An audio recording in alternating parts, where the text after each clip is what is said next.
श्री निकेतन कथक कला केंद्र में पुनः मैं अनुप्रीता जोशी आपका हृदय से स्वागत करती हूँ।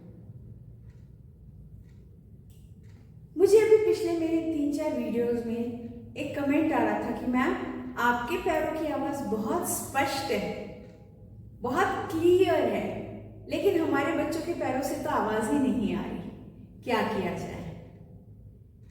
इसके लिए बहुत आसान सी और साधारण तकनीक है जिसे अगर आप अपनाते हैं तो निश्चित तौर पर आपके बच्चों के पैरों से भी आवाज आएगी।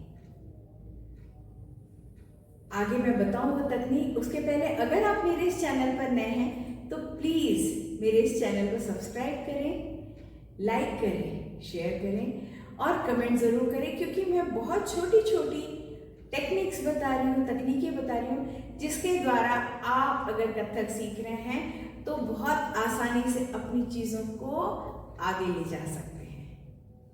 जहां पैर से आवाज करने की बात है,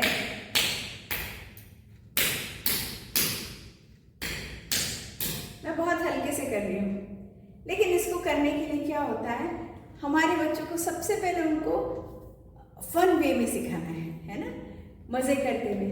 तो उन्हें आप क्या करेंगे, जब वो नहाने जाते हैं ना, नल खोलने के बाद बंद कीजिए, उनके पैर गीले हैं नीचे की फर्श के लिए, उस समय उन्हें कहिए आप टाइट नल को पकड़े, वाटर टैप को पकड़े और केवल 1 2 1 2 धीरे धीरे करें ताकि गिरा न।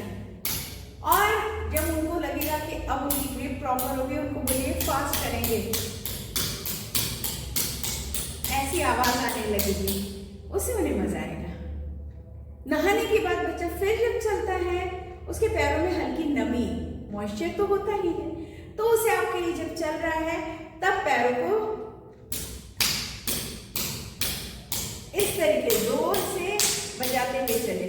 हालांकि हमारे घरों में पैर बजा के चलने को पाबंदी होती है, नहीं करने दिया जाता, बट कुछ दिन अगर आप इनका साथ देते हैं तो इनके पैरों से निश्चित तौर पर आवाज आने लगेगी। तो आप इन्हें गीले पैर में ऐसे करके चलने की 5 मिनट से परमिशन दीजिए। उसके बाद तीसरा, वो कहीं भी खड़े हैं तो उन्हें कहिए अपने पैर को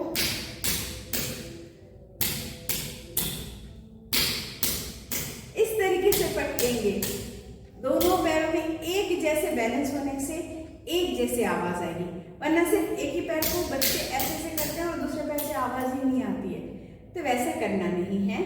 उसके लिए आपको पूरे समय इसको ऐसे करना है। बच्चे एक्चुअली पैर पटकते समय डरते हैं, वो धीरे से अपने पैर को रखते हैं चोट ना आ जाए, लेकिन पैरों की थाप से कभी कोई चोट नहीं आती। और दूसरी बात, पैरों की ये जो थाप है ये आपके एक्यूप्रेशर का भी काम करते हैं। तो बच्चे अगर पैरों को जोर से मारते हैं ऐसे और उनकी उंगलियों के बीच से जब हवा और पैर के बीच में जगह बनती है तो ये आवाज बहुत आसानी से निकलती है। हम बच्चों को बता सकते हैं ये आवाज कैसे आ रही, दोनों हाथों के बीच में जगह है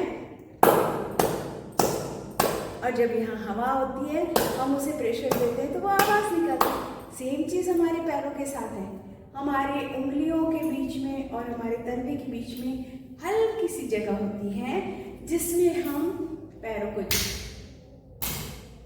जब पटकते हैं तब उनसे आवाज आती है। तो बच्चों को पैर पटकने से बिल्कुल घबराना नहीं चाहिए। आजकल के हमारे बच्चे इतने नाजुक हैं कि जो पैर पटकने में भी घबराते हैं, तो आप उनको इन ट्रिक्स के साथ कराना सीखिए। 100% मैं गारंटी लेती हूँ आपके बच्चों के पैरों से आवाज जरूर आएगी। और कथक नृत्य में सर्वप्रथम सबसे पहले बच्चे के पैर से आवाज आना जरूरी है। आशा करती हूँ आपको बताए हुए मेरे टिप्स पसंद आए होंगे, और अगर पसंद आए हैं तो सबसे पहले मेरे श्री निकेतन कथक कला केंद्र इस चैनल को सब्सक्राइब करें, लाइक करें और कमेंट में लिखकर बताएं बच्चों को फायदा हुआ कि नहीं। मेरे अगली वीडियो तक आप इंतजार कीजिए, क्योंकि मैं ऐसी छोटी टिप्स बताकर आपके और आपके बच्चों का मनोबल बढ़ाऊंगी। तब तक के लिए धन्यवाद।